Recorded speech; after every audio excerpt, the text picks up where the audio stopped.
Tonight on 2020, the scandal that put a glaring new spotlight on college sexual assault. After a Rolling Stone article Out of that scandal rocking the University of Virginia. It was one of the biggest stories to ever hit a college campus ever.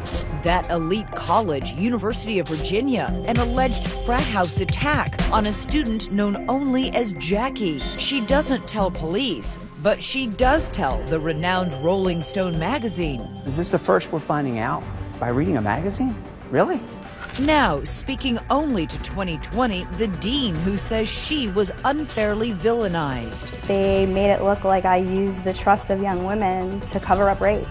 But tonight, what's the real story behind an expose that fell apart? series of discrepancies. Wow, I didn't say any of that. Was it all a devious plot by Jackie, making up the attack to snare the real boy who had rejected her? She's pulling out all the stops. She's doing anything she can to get you to fall in love with her. And the measures become more and more desperate. You believe she stole your story. And next week, it's Rolling Stone on the stand in a blockbuster libel trial. Now, the key players and deposition tapes never seen in public of a reporter whose article had to be retracted. I had full faith in Jackie, and discovering that she had misled me was just devastating. 9,000 keystrokes. We were done. What happened to Jackie? Here's Amy Robach.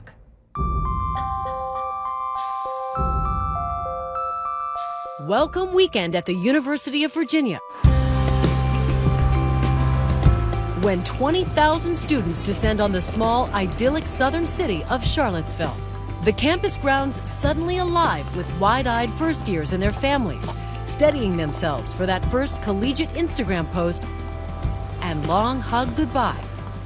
Why did you choose to go to UVA? It's a school that's known for having a really wide range of effective academic programs, and the campus is really nice to boot. Founded by Thomas Jefferson, UVA boasts no shortage of accomplished alumni, including journalist Katie Couric, comedian Tina Fey, and the late Robert F. Kennedy. But it has another claim to fame you won't see on display in the rotunda. In the very beginning of our first year, we won the Playboy Top Party School in America award. There is a work hard, play hard culture at UVA that's pretty pervasive. The year of that Playboy honor was 2012, where our story begins. And the main character, a young woman, a freshman we're calling Jackie. By all accounts, her initial weeks are typical, getting to know the grounds in her classes and hanging out in the dorms, where she meets 3 other first-year students, Ryan Duffin, Catherine Hendley, and Alex Stock. Do you remember coming to UVA your freshman year, what it was like? I was pretty much just looking for friends at the beginning. And I met Catherine and I met Ryan, and then through them I met Jackie. And we kind of formed something of a friend group in the first couple weeks. When did you first meet Jackie? I first met Jackie my second day at UVA. A good person to spend time with. We were hanging out a lot in the first few weeks of school, probably every other night at least. Just as quickly as the friendships formed, they say it appeared that Jackie's feelings toward Ryan extended to something more. Did Jackie tell you that she had feelings for your friend Ryan? Yeah, oh yeah. Pretty quickly it became clear that she liked him. But you weren't interested in her romantically? No, but I didn't want to date her. But it became pretty clear very quickly that she had developed an interest in me. We did go on one date because I figured if you're willing to ask, you should get a chance. But after that date, I told her, sorry, I'd rather just keep this as friends. You said that to her? Mm-hmm. And how did she respond? She started crying. Did not go over well at all. I guess that really shook her up. When Ryan wasn't interested in her, she would be, crying her eyes out with me and Catherine. What would she say when she was crying? It's just mostly, why doesn't he like me? And she was devastated. Yeah, I would say she was pretty upset. More upset than I think the average person would be on a crush that's lasted a week or two. But soon enough, they say Jackie has a new man in her life, an upperclassman who happens to be a member of one of the school's most prominent fraternities, Phi Kappa Psi. She said that there was somebody in her chemistry class who wanted to go on a date with her. Did she give that person a name? Yes, she said his name is Haven Monahan. Remember that name, Haven Monahan, a name as peculiar as it will become paramount. This new guy comes on the scene who's suddenly interested in Jackie, and Jackie loves to tell us all about it. I guess loves to tell Ryan all about it. And according to her friends, Jackie had a way with words. She was a great storyteller. She always told stories with a lot of detail and a lot of specifics that made you feel like you were almost like you were there. And on September 28th, 2012, Jackie tells her friends a story that will change all of their lives and countless others. Take us back to that night. I got a phone call from her where she said, "Hey, something happened. Please come meet me out in front of this dorm." You immediately go? Yeah. What did you see? She was sitting on a picnic table near some of the first-year dorms. She was crying. She, was obviously really upset about something. What did Jackie say happened? You were waiting for her to talk, and she talked. Yes.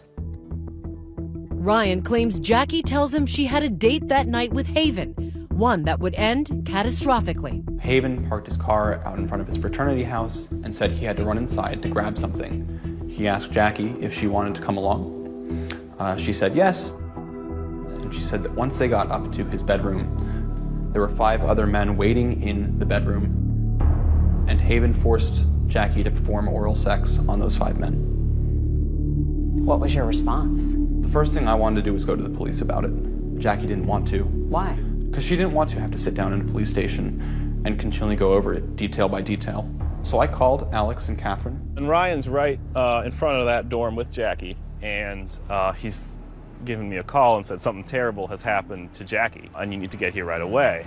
We get to the dorm, and I go talk to Ryan and figure out what's going on, and he tells me that Jackie's been raped. And Jackie wasn't really talking much, just kind of sitting there like affirming what Ryan tells me. Did you tell her to call police? And that was kind of what Ryan and I were both telling her. And obviously right after the attack, she wasn't in any condition to go anywhere and she just wanted to go to bed. Alex and I spent the night sleeping on sleeping bags in her dorm room to make sure that she was okay. In the subsequent days, Jackie's friends say they continued to check in on her. Did the two of you get closer during this time? Did she lean on you more? No, so we actually stopped hanging out a few weeks afterwards.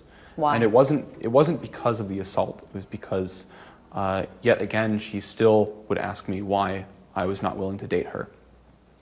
And, for lack of a better answer than I don't want to, I realized that it would be better to cut off the friendship. It seemed like you came to the realization she couldn't accept just a friendship. Yes. Jackie chooses not to report the assault to the police and drifts away from her 3 friends. Then, almost 2 years later, a reporter from Rolling Stone walks onto the campus and puts Jackie's story, her former friends, and the University of Virginia in the nation's crosshairs. An allegation of a brutal gang rape at a UVA frat house caused outrage in Charlottesville. My dress is not a yes! And nationwide. Coming up, Jackie's story goes national. A student told Rolling Stone magazine that she was gang raped at a party. A campus and a country taking the story as gospel. The article was not to be questioned. It was the word of God when it came out. But would those words continue to hold up? Good evening, everyone. I'm David Muir. And I'm Elizabeth Vargas. In a week where alleged sexual assaults have been front and center, possibly affecting the presidential election, that topic continues to be especially relevant on college campuses. In fact, right now in the fall is when more than half of college campus assaults occur. It's been dubbed the Red Zone, and we're live tweeting during tonight's program. You're sure to have strong opinions, so join our conversation on Facebook and Twitter. And when we come back here, the explosive twist that is about to occur.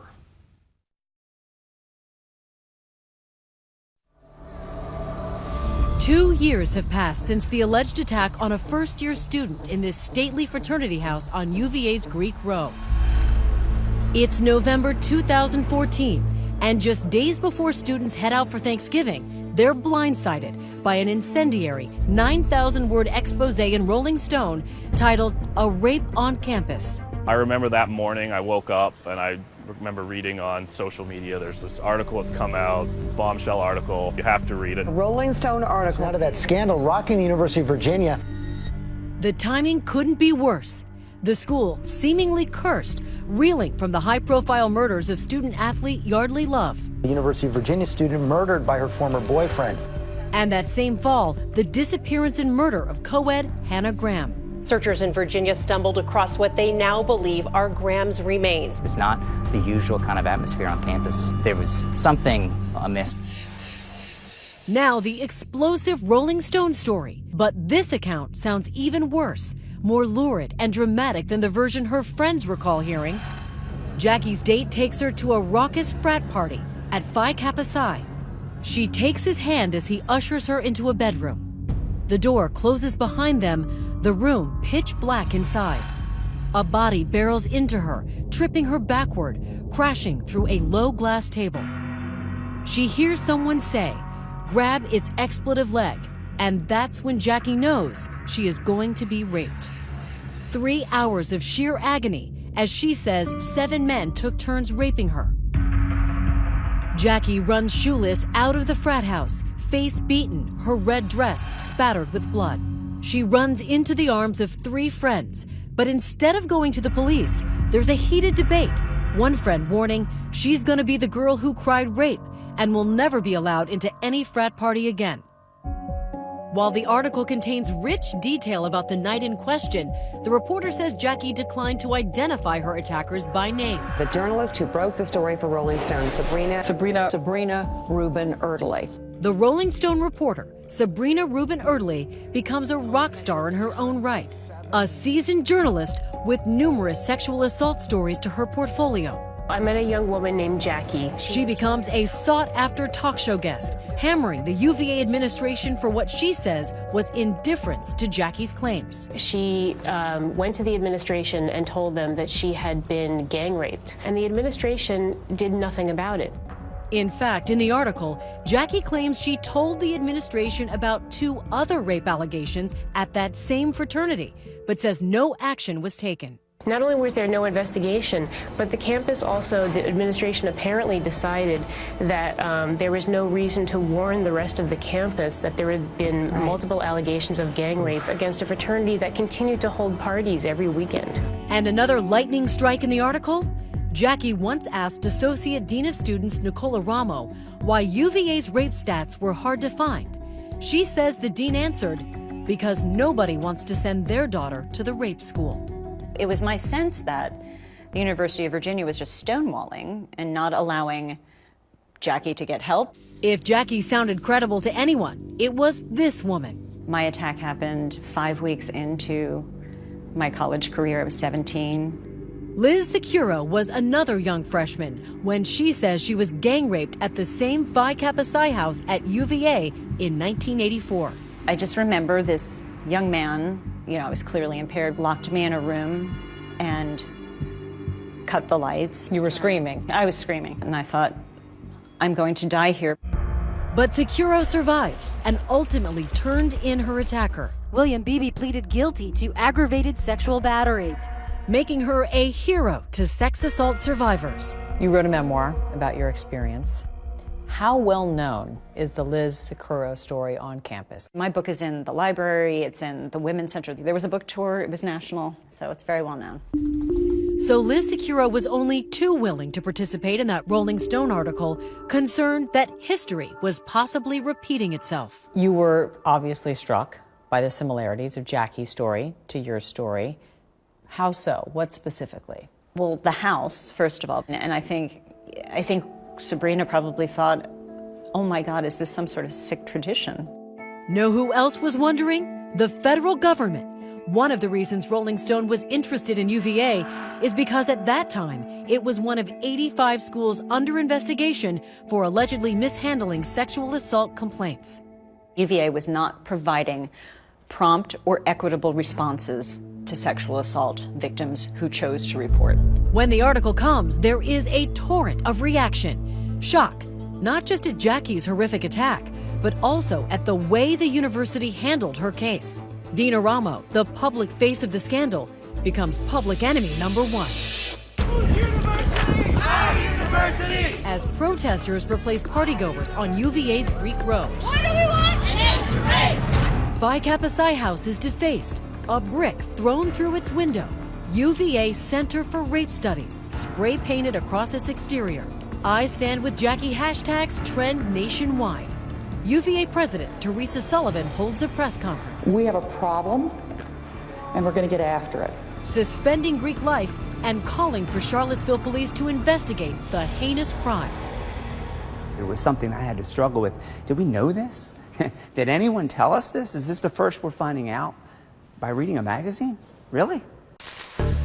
Coming up, really becomes a real question when a new reporter starts digging. You weren't setting out to disprove this story. Absolutely not. I was setting out to get to the bottom of the story. I told everybody that I met that I just want to find out the truth.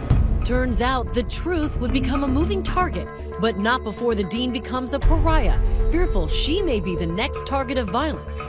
Dear Nicole Ramo, the dean of rape, I hope you don't have a daughter. Our interview with the woman in the eye of the storm. Next.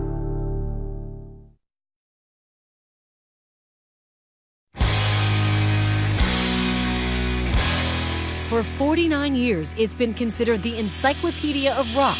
But now, the Rolling Stone article about an alleged rape is rocking the very foundation of an elite university. The most read non-celebrity story in its history. The university founded by Thomas Jefferson now finds itself in total crisis. The state's attorney general is appointing a special investigator. There's something seriously wrong with the university officials in charge of these students. And the public face of that scandal? Associate Dean of Students Nicole Ramo, who shared with us just a tame selection of the onslaught of hate mail she received in its wake. Dear Nicole Ramo, the dean of rape, I really hope that an enterprising U.S. attorney finds a way to throw you in prison. God will have his day with you and hold you accountable. You're a despicable human being. Ramo breaking her silence for the first time since the article was published. I just thought, what am I going to do? And that was hard. It was very hard. Hardest perhaps because according to Ramo, she is not only an employee who loved her students. This is my University of Virginia ring. She's also a proud UVA alum. I'm proud of it. I have 3 degrees from UVA. As the Associate Dean of Students, you were also the chair of UVA's Misconduct Board. The Sexual Misconduct Board, yes. So frontline, dealing with those who claim to have been sexually assaulted on campus, correct? Yes. One of them was Jackie. Jackie came to her about a year after her alleged assault. Yet when Ramo read the account in Rolling Stone, she says it was practically unrecognizable. My heart sunk. It was very different from what I knew of the story, so I was very confused at first. Like, why wouldn't she tell me?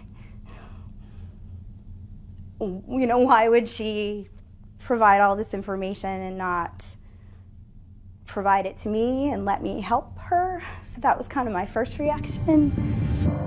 Ramo says Jackie's account in the magazine was far more specific, far more violent, and the portrayal of her support of Jackie very misleading. It portrayed her as a callous, indifferent administrator who became a false friend of Jackie in order to coddle her into not reporting her sexual assault beyond the bounds of Dean Ramo's office. The Rolling Stone reporter requested an interview with Ramo, but the school wouldn't allow her to participate. Nevertheless, she's mentioned by name 31 times, and the article includes this photo illustration of her. And as you'll find out, it will become a major point of contention in the story. How would you describe how Rolling Stone portrayed you? They made it look like I used the trust of young women to cover up rapes, and that was so far from anything I would ever do. It was just unbelievable to me. Quote, because nobody wants to send their daughter to the rape school. Did you say that? No. Did she make that up? I can't say. But I know I didn't say it. Would you have ever said anything like that to an alleged victim of sexual assault at the University of Virginia? No.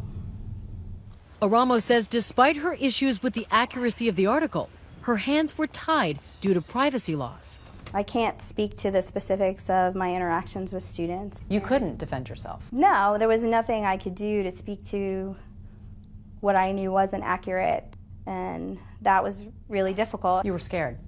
Yeah, I thought I was sure I was going to be fired. I was sure that, and I just didn't know if I could do it, honestly. And I went to work every day, and I tried to do it, but I wasn't sure I could do it. But while the fires of fury burn on campus at UVA, another reporter is about to stoke the flames from about 120 miles east at the Washington Post. Meet T. Reese Shapiro. Shapiro works the Post's education beat. I had been in Charlottesville for the better part of 6 weeks covering the Haney Graham disappearance, and a lot of the feeling that I got at the time was, how come we are totally blindsided by this report out of Rolling Stone, a national outlet that has no connection to Charlottesville whatsoever? You thought you had missed something. And I had missed something. It was one of the biggest stories to ever hit a college campus ever. Soon enough, Shapiro is out of the newsroom and back in Charlottesville talking to students. You weren't setting out to disprove this story. Absolutely not. I was setting out to get to the bottom of the story. Shapiro goes right to the source, Jackie herself, and over a coffee, he says she doubles down on the story she told to Rolling Stone. Tell me about your impressions of Jackie when you sat down with her.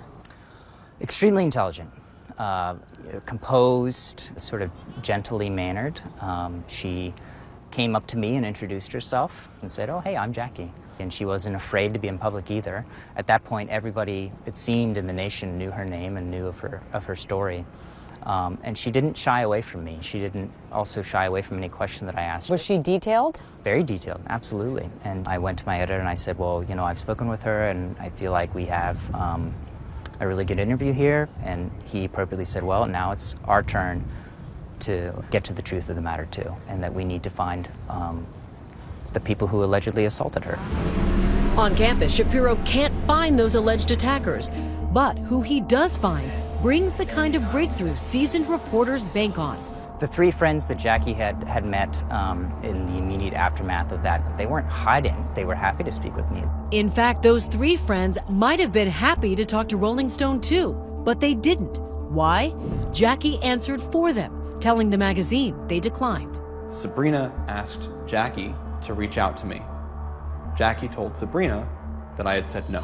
Coming up, when Jackie's friends say yes to interviews, her story starts to crumble and a different one emerges. I think she had a crush on a boy and was trying to get his attention. I think it's as simple as that. And later, remember that mystery man, Haven Monahan. Who is he really? Stay with us.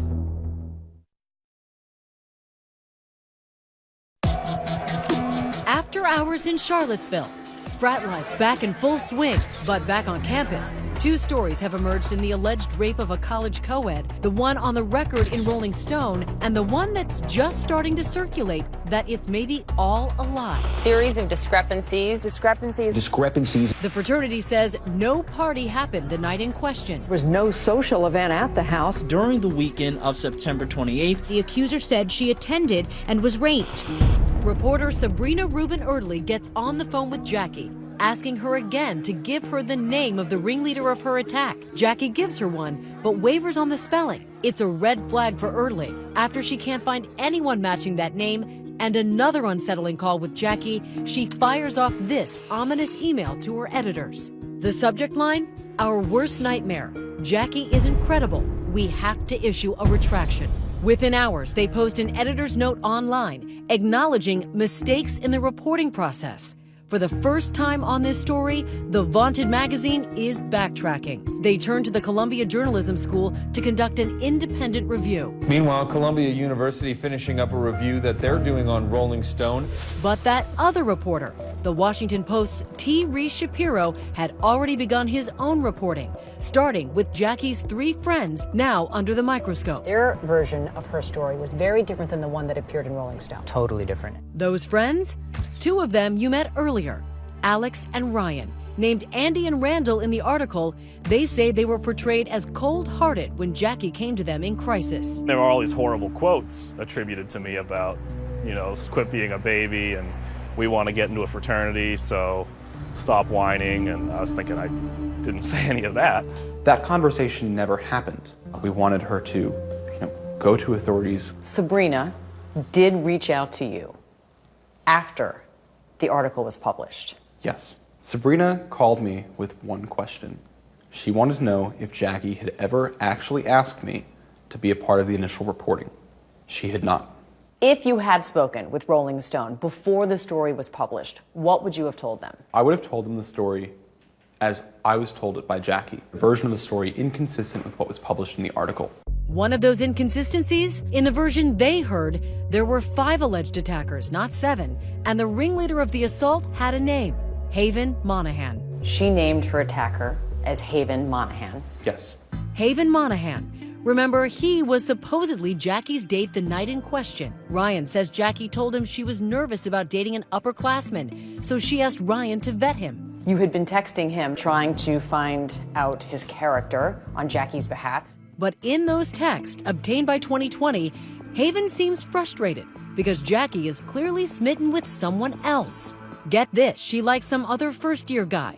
She said this kid is smart and funny and worth it. So Haven started speaking pretty quickly about how Jackie was interested in some other guy she knew. They were describing you. Yes. And you knew that immediately? It was pretty clear. Ryan and Haven never actually met in person, so after the alleged attack, he wants to confront him. I ran a search on UVA's student directory to try to find Haven Monahan.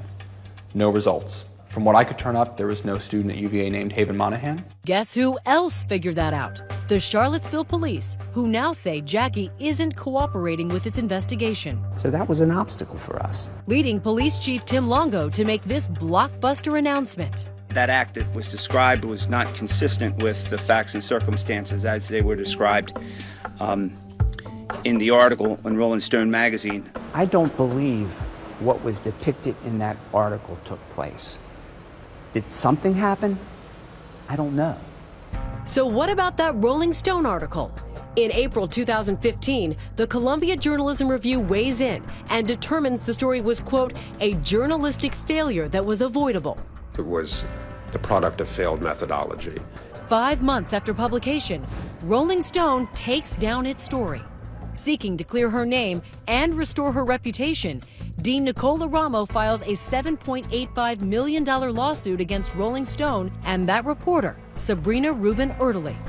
Now Dina Ramo fighting back against attacks on what she calls her life's work. Left the article up. Defamation lawyers Tom Clare and Libby Locke took the case. What do you hope to gain with this lawsuit? First and foremost, we want the record set straight. As they begin to look carefully at the case, specifically those text messages, they conclude what might be the most incredible twist yet in this sad saga. Haven was Jackie all along. Was there that aha moment when you realized that this was a huge catfishing scheme? I think receiving those text messages from Ryan and reading them back and forth and seeing that there's just no way that this wasn't Jackie. Haven Monahan was, in fact, Jackie. Yes. Jackie was Haven Monahan. Better put. Claire and Locke say they determined that Jackie had created false phone numbers for Haven to make Ryan jealous. And when that didn't work, she upped the ante, creating a fake story about an assault. She's pulling out all the stops. She's doing anything she can to get you to talk to her, to care about her, to fall in love with her. And the measures become more and more desperate as time goes on. So desperate, Ryan says, at one point, Jackie even told him she's suffering from a terminal illness. She said there was a copy of her will on file at Student Health. Jackie told you she was dying. Yes. All concocted, Claire and Locke believe, to win Ryan's heart. Such an intricate and complicated story. All woven by one person. Coming up, the Rolling Stone reporter is before the cameras again, this time under oath. I do. Thank you. And you'll never believe where Jackie may have gotten inspiration for her story.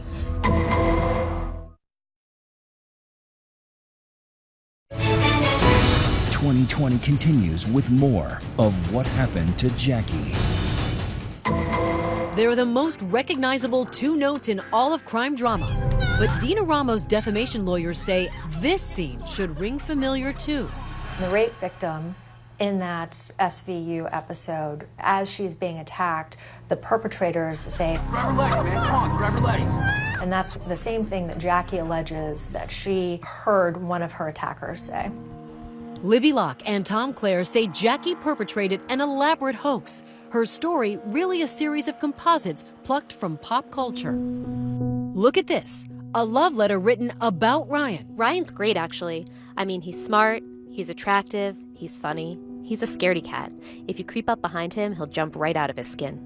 They say Jackie lifted it from Dawson's Creek. She's great. I mean, she's smart, she's beautiful, she's funny, she's a big old scaredy cat. If you creep up from behind her, she'll jump out of her skin. She seems to have drawn significant components of her story from pop culture.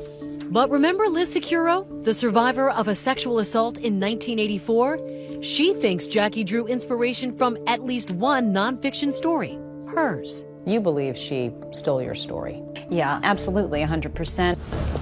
Now, in just a few days, Nicole Aramo will go toe-to-toe with a media titan, Rolling Stone. I think that the evidence is very clear that Rolling Stone acted with actual malice and reckless disregard for the truth. Aramo will need to prove Rolling Stone published its article with reckless disregard for the truth. Her lawyers pointing out that the editor's own fact-checkers raised issues before the story went to print. And what do they hold up as the proverbial Exhibit A? That image of the dean that appeared in the article. So this is the original photo of you. And then this is the picture that appeared in Rolling Stone. Yes. What do you see when you see this picture?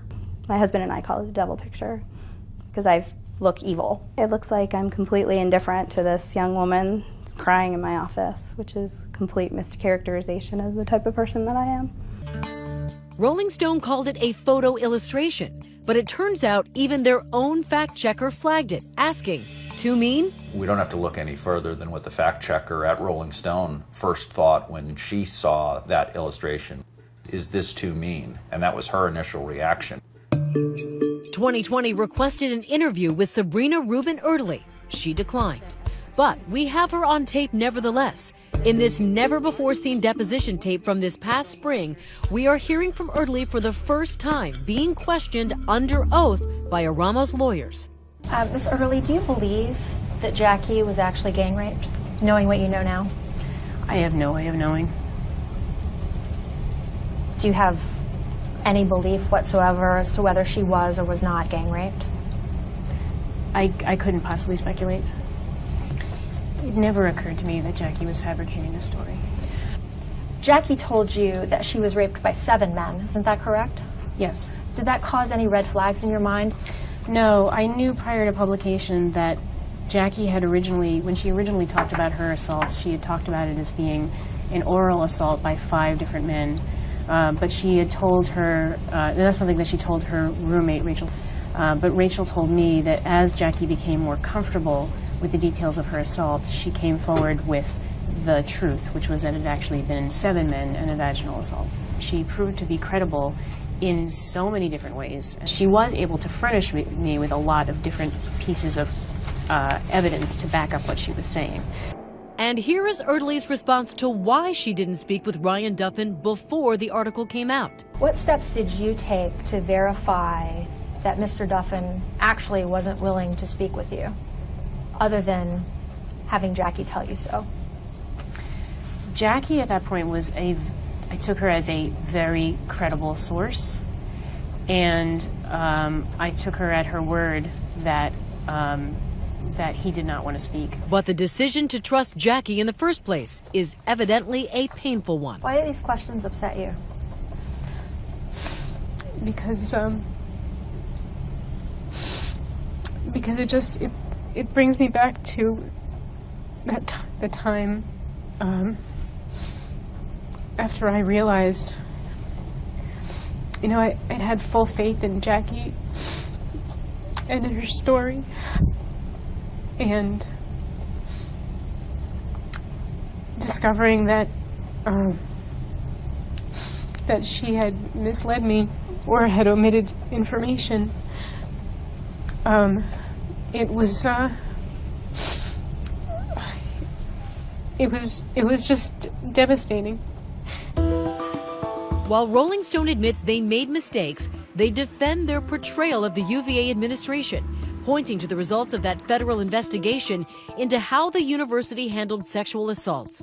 The government concluding at times the school failed to promptly and equitably respond to complaints. In a statement given to ABC News, Rolling Stone says, in part, the depiction of Dina Ramo in the article was balanced and described the challenges of her role. We now look forward to the jury's decision in this case. One of the main reasons Rolling Stone says it focused on UVA to begin with was because there was already a federal investigation into how the University of Virginia handled sexual assault cases on campus. Do you think there was a problem? It's certainly an issue that we struggled with, but it is one that we were desperately trying to get better at. Rolling Stone, in fact, argues that their portrayal of you is supported by the Office of Civil Rights report that concluded that UVA, including you, Dean Aramo, violated Title IX and created a hostile environment for victims of sexual assault at UVA. Obviously, I don't agree with that account. I think we were doing the best we could in a very difficult climate and a very difficult situation. I think everybody can improve, and I think we were trying to improve. But here's a fact mentioned in Rolling Stone that Aramo can't dispute. During her tenure as associate dean, not a single student was ever expelled for sexual assault. Can you understand how that may make some people think that UVA did not take sexual assaults on campus seriously enough? I can certainly see how some people could make that leap, but I just know what I was trying to do every day, and we were taking it very seriously from my position. 2020 did ask the university to participate in tonight's story, but it declined. In the wake of the scandal, Nicole Aramo is still employed at UVA, but she's no longer the Associate Dean of Students. I now work in the Vice President for Student Affairs Office. We're doing more of an administrative role, so I don't work with students as often. I see you're emotional saying that. It's difficult. It's not necessarily my passion. It's been a very difficult adjustment to be in a different role and not have the privilege to be with students in that time of need. Coming up, 2 years and no word from Jackie. Until now.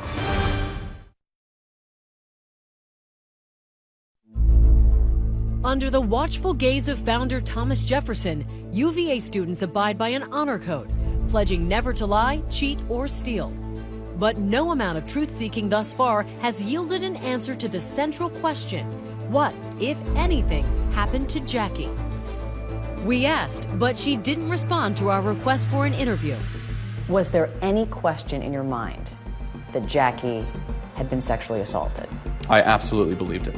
And continued to believe it? I don't think anything happened to her on September 28th. However, that does not mean that nothing happened to her before that would have prompted her creating a story like this, and I've resolved myself to realize that I never will know. Ryan Duffin's trust, just part of the collateral damage for those who feel they were caught in Jackie's web. Are you a more skeptical person now than you were before? Absolutely. I think that's one of the takeaways from this story, right? People were so quick to shut down people who were actually being critical of the article, when those people ended up being right. I only have the one copy, which I thought would be sort of a commemorative copy of a piece that changed the way we all look at sexual violence, and now it's a painful reminder. Sexual assault survivor Liz Securo, now an advocate for victims' rights. There are a lot of people who want to turn this into women lie about rape all the time. Now they just have a much bigger platform. Because false reporting of sexual assault is extremely rare. It's extraordinarily rare. How big of a setback was this to your cause? Here could have been a piece that changed the way Americans look at the epidemic of campus sexual assault, because there is an epidemic of campus sexual assault. And in 9,000 keystrokes, we were done, weren't we? An alarming statistic buried in the fallout: almost 1 in 5 women will be sexually assaulted while in college. Rolling Stone believed the story to be true at the time they published it. And that trial in the civil lawsuit filed by former Dean Nicole Aramo is scheduled to begin this Monday. Expected to testify, the reporter Sabrina Rubin Erdely, and the woman we still know only as Jackie. What is Jackie saying now? We're looking forward to having Jackie on the stand and hearing from her, just like the rest of America. Is there a villain in this story? I don't think so. I think everybody loses. Former Dina Ramos' trial starts this Monday in Charlottesville, Virginia. That UVA fraternity, Phi Kappa Psi, is also suing Rolling Stone. The magazine is contesting that suit. Of course, we'll be continuing to follow this case, and we want to know what you think tonight. What really happened to Jackie in the end? Let us know on Facebook and on Twitter. And if you or someone you know has been a victim of sexual assault, we do have resources that could help on our website at abcnews.com. I'm Elizabeth Vargas. And I'm David Muir. From all of us here at 2020 and ABC News, thanks for watching tonight. Have a great weekend.